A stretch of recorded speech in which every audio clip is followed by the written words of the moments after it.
même si je suis payé par le distributeur T2M, c'est mon travail, pour vous présenter ce style de voiture en vidéo et pour les essayer sur mon site internet, en l'occurrence le site boerimodélisme.fr. Si j'avais un magasin de modélisme, je le répète une fois encore, c'est le style de produit que j'aimerais vendre à des pilotes débutants. Bonjour à tous, aujourd'hui je vais vous présenter le nouveau Pirate Flasher signé T2M. Alors le Pirate Flasher, comme je vous l'ai dit dans la vidéo du Pirate Stinger 2, qui est également disponible sur ma chaîne, c'est exactement la même voiture que le Pirate Stinger 2, c'est également la même voiture que le Pirate Shooter ou que le Pirate Shooter 2. Ce qui change, c'est la carrosserie, la déco de la carrosserie, le design qui est différent aussi un petit peu. Elle n'a pas été thermoformée de la même façon, et du coup les rappels visuels de l'aileron, même si l'aileron c'est toujours aussi le même type, même type d'aileron qui revient sur toutes les plateformes à l'échelle 1/10 de chez T2M sur cette série. Le Pirate Flasher, c'est une voiture 4 roues motrices, une voiture électrique, c'est un tout-terrain à voie large à l'échelle 1/10, alors à l'échelle 1/10 mais qui empiète largement sur l'échelle de départ, puisqu'on dirait presque une voiture à l'échelle 1/8, tant elle est longue et large. Donc ça va être bien pour la prise en main, pour la stabilité. C'est une voiture qui est très facile à piloter, même pour un débutant qui n'aurait jamais touché une voiture radiocommandée de sa vie. La voiture elle est livrée entièrement prémontée. D'ailleurs je vais vous le montrer. On va découvrir ensemble la mécanique. Voilà, une fois qu'on a retiré la carrosserie, voilà ce que l'on découvre à bord. Une voiture qui est entièrement assemblée, qui est livrée avec un pack d'accu. Le pack d'accu est livré aussi avec un petit chargeur pour pouvoir faire le plein d'énergie. Donc tout ça, c'est un élément que vous n'aurez pas racheté en supplément. Vous avez donc toute la mécanique, que vous voyez ici, le servo, les trains roulants, les amortisseurs, tout ça c'est monté, et donc ça permet de rouler très vite avec la voiture. Avec cette auto, vous avez également un émetteur à volant T2M qui doit apparaître à l'écran au moment où je vous parle. Sur cette radio à volant, il faudra que vous mettiez 4 piles de type 3A ou LR6. Je le répète, c'est les piles qui font la longueur du petit doigt de la main. Donc ça, c'est pas fourni quand vous achetez l'auto.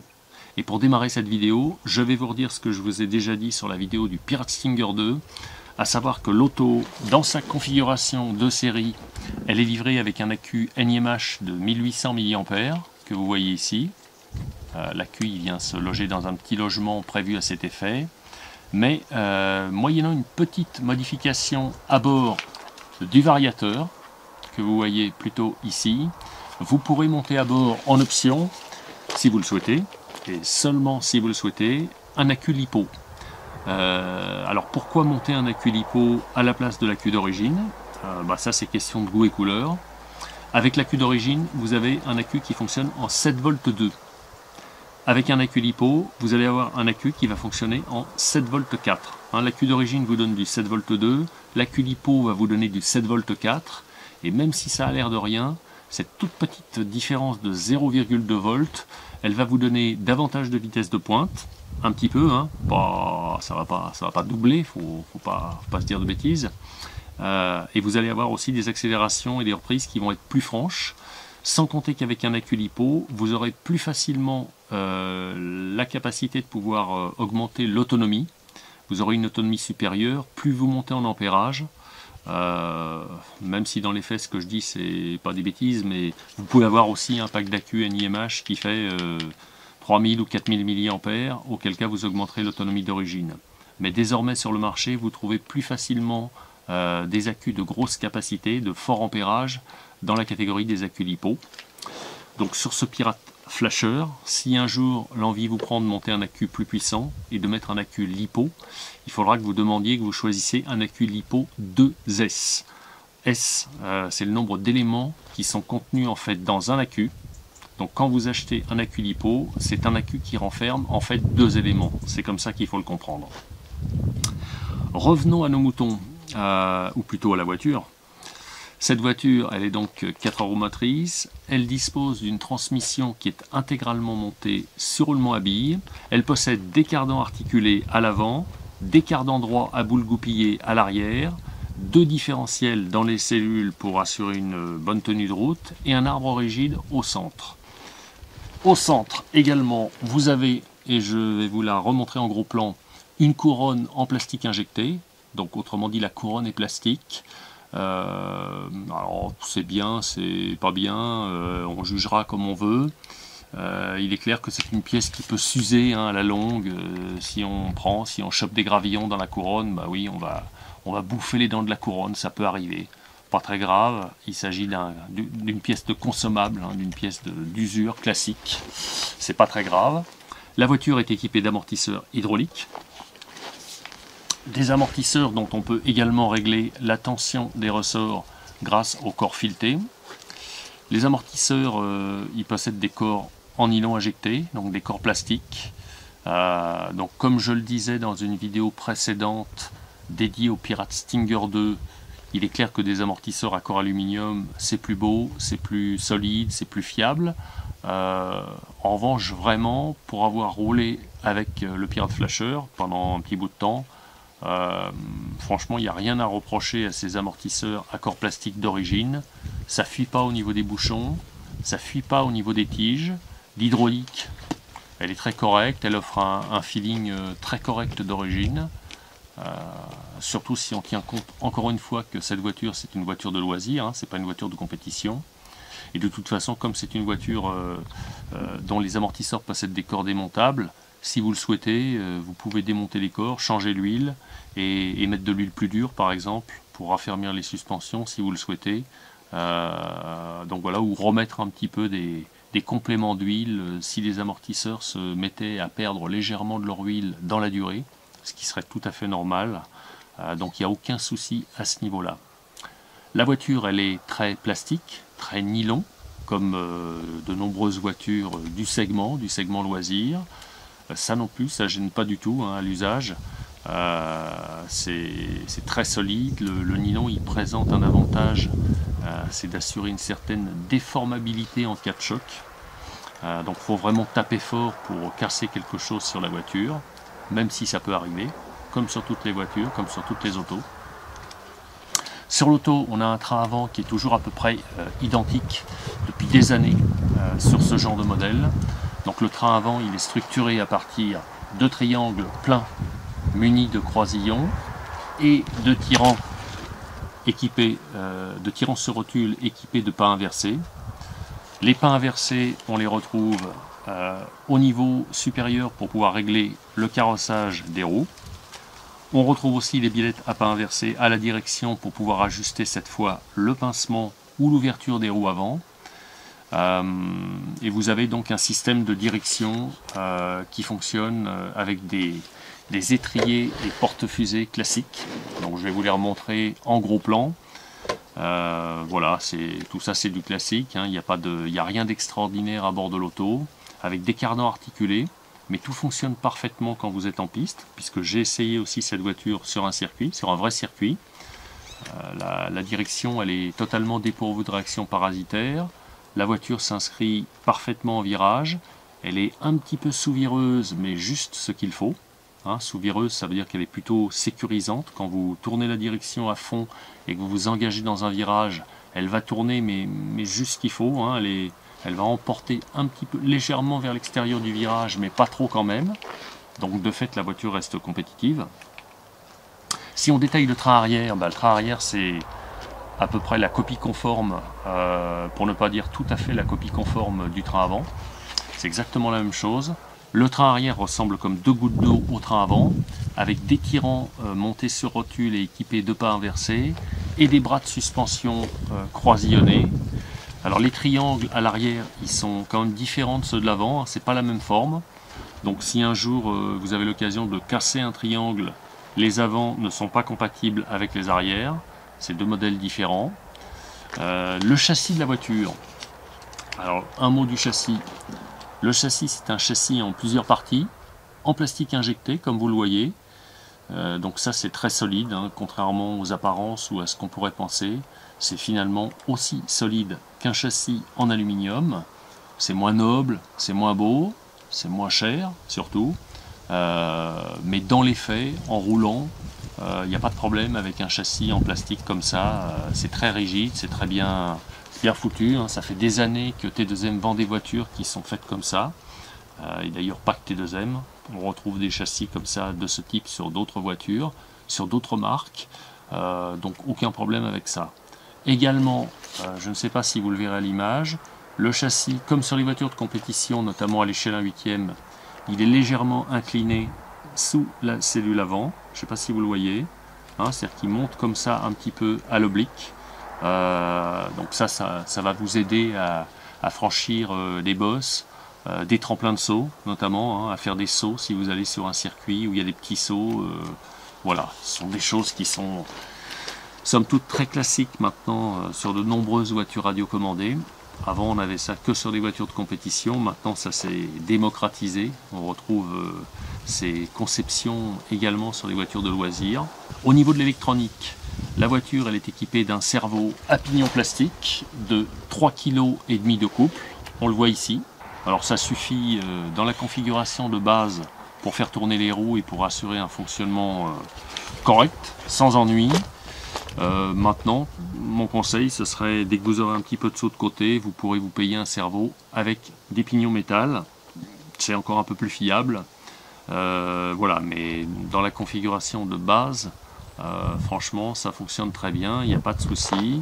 Le cerveau, il n'est pas très rapide, il n'est pas très coupleux, mais cela ne nuit en rien au bon fonctionnement de la voiture. Les amortisseurs sont réglables en inclinaison, d'abord par la tour de suspension, avec différents points de fixation, et ensuite au niveau des triangles, vous avez 3 ancrages pour modifier l'inclinaison de la suspension. À l'arrière, c'est exactement la même chose, puisqu'on a exactement le même support, les mêmes amortisseurs et les mêmes réglages d'inclinaison. Et si vous connaissez un petit peu les voitures radiocommandées, eh bien vous aurez remarqué que cette auto fonctionne sans barre anti-roulis. Il n'y a donc pas de barre stabilisatrice. Mais si vous allez regarder la vidéo dont je vais vous mettre le lien dans le descriptif, en dessous de la vidéo, donc en dessous de cette vidéo, vous verrez que finalement ça pose pas vraiment de problème pour rouler sur une piste. Après vous avez les pneus donc, qui remplissent correctement leur mission, qui font le job. C'est pas des pneus de compétition, c'est des pneus à multipico classiques en plastique ou caoutchouc. On ne sait pas vraiment d'ailleurs si c'est du vrai caoutchouc. Ces pneus, ils présentent l'avantage de s'user très peu, de motricer correctement et surtout de veiller à assurer une bonne tenue de route à cette auto, que ce soit sur terrain glissant ou sur sol meuble, quand il a plu un petit peu et que la terre elle est un petit peu grasse. Le Pirate Flasher, c'est une voiture qui tient très bien la route, au même titre que ses consoeurs Pirate Stinger ou Stinger 2 ou Pirate Shooter ou Shooter 2. Le Pirate Flasher T2M, il existe en 2 versions. En version Brochead, qui est la version équipée d'un moteur à charbon. C'est la version que je vous présente aujourd'hui. C'est aussi la version la plus économique, la moins chère. Donc la vitesse de pointe du véhicule, elle est donnée pour 45 km/h à peu près. Si vous montez donc un accu LiPo, qui fait passer le voltage de l'accu de 7V2 à 7V4, vous aurez une voiture qui va grappiller quelques petits km/h supplémentaires. Allez, on va dire grosso modo 50 km/h au lieu de 45, et par contre qui va gagner un petit peu plus au niveau des reprises et de la nervosité. Donc comme je vous le disais, et comme je vous le dirai à maintes reprises sur des vidéos de ce type, dès qu'on le peut, en fait je pense qu'il ne faut pas s'embêter avec l'accu d'origine. Il est livré, on commence avec, mais après si on a un petit peu de sous à rajouter, on opte pour un accu LiPo, un LiPo 2S dans le cas présent, et on va gagner en puissance, en vitesse de pointe et en autonomie. Le Pirate Flasher, c'est une voiture à l'échelle 1/10, équipée d'une transmission 4 roues motrices, tout sur roulement à billes, avec des cardans articulés à l'avant. Et pour l'avoir essayé à maintes reprises, donc c'est une voiture très facile à rouler, une voiture qui se pilote tout seul, qui se prend en main très facilement. Même si on est vraiment un débutant et qu'on n'a jamais fait de voiture radiocommandée, Dès qu'on va avoir l'émetteur en main, on va tout de suite prendre ses marques, en tout cas très rapidement, et je pense qu'on ne regrettera pas son achat. Le pack d'accu de 1800 mAh, il est livré avec un petit chargeur qui se branche sur une prise USB d'un ordinateur pour recharger. Normalement, ça doit apparaître en gros plan dans la vidéo au moment où je vous parle. Et comme avec le Pirate Stinger 2 plutôt, que je vous ai présenté également sur ma chaîne, donc vous avez un aileron qui est réglable en incidence grâce au support que vous voyez ici, qui dispose de 4 ancrages différents pour pouvoir faire varier l'inclinaison, donc pour jouer sur la tenue de route, notamment sur la stabilisation de l'essieu arrière. Plus l'aileron est incliné, plus l'arrière tient, plus il adhère, mais en contrepartie, ça diminue un petit peu l'efficacité du train avant, et vice versa, plus vous remettez l'aileron plat, plus vous allez gagner très légèrement en vitesse de pointe, mais surtout plus vous allez augmenter l'efficacité du train avant. Donc la voiture s'inscrira encore un petit peu mieux et un peu plus vite dans les virages serrés. Voilà ce que je pouvais vous dire en quelques mots du nouveau Pirate Flasher T2M, qui est une voiture donc que l'on peut conseiller pour débuter. Et même si je suis payé par le distributeur T2M, c'est mon travail, pour vous présenter ce style de voiture en vidéo et pour les essayer sur mon site internet, en l'occurrence le site boerimodélisme.fr. Si j'avais un magasin de modélisme, je le répète une fois encore, c'est le style de produit que j'aimerais vendre à des pilotes débutants. Et pour cause, je saurais qu'avec ça, je ne vais pas être embêté, ou alors si peu, tellement peu. C'est le genre de voiture qu'on peut conseiller les yeux fermés, si vous n'avez jamais fait de voiture radiocommandée. Et si vous en avez déjà fait, mais que vous voulez vous amuser à plusieurs et vous marrer entre copains, entre collègues, sur un petit circuit, sur des terrains vagues, n'importe où, c'est le genre de voiture qu'on peut conseiller sans problème. Autre atout que j'ai oublié de mentionner sur les vidéos précédentes, vous avez T2M qui est derrière, et T2M, qu'on l'aime ou qu'on l'aime pas, ça reste quand même le premier distributeur français de voitures radiocommandées. Ça veut dire quoi? Ça veut dire que le jour où vous allez casser une pièce sur cette auto, et ça arrivera forcément un jour, puisqu'on en casse sur toutes les voitures des pièces, eh bien vous bénéficierez d'un excellent réseau, le plus gros réseau de France, c'est le plus gros distributeur, donc il y a de fortes chances que vous trouviez de la pièce détachée partout, dans quasiment tous les magasins et quasiment tout le temps. Donc ça aussi c'est important. Vous avez une voiture, mais ce n'est pas une voiture éphémère qui vous est présentée. Comme ça arrive chez de nombreux, enfin pas de nombreux, mais chez quelques fabricants. Il y a des fabricants qui fabriquent une auto une fois et après la série s'en va très vite, elle s'évapore, elle se disperse et vous n'arrivez plus à retrouver les pièces détachées. Ces bases châssis chez T2M, comme le Pirate Flasher, sont des bases châssis qui existent depuis plus de 10 ans. Donc il y a beaucoup de pièces détachées, beaucoup de triangles, beaucoup de rotules, beaucoup d'amortisseurs, de tout ce que vous voulez. Si vous cassez un axe de suspension, un triangle, un porte-fusée, peu importe, vous aurez l'assurance d'avoir de la pièce détachée et de pouvoir retrouver tout ce qu'il vous faut pour pouvoir continuer à faire fonctionner vos modèles aussi longtemps que possible. Ça, c'est un paramètre à ne pas négliger. Voilà, je crois qu'on a fait à peu près le tour de cette voiture et qu'on a dit tout ce que l'on pouvait en dire en quelques mots. Écoutez, je vous dis à bientôt pour une nouvelle vidéo.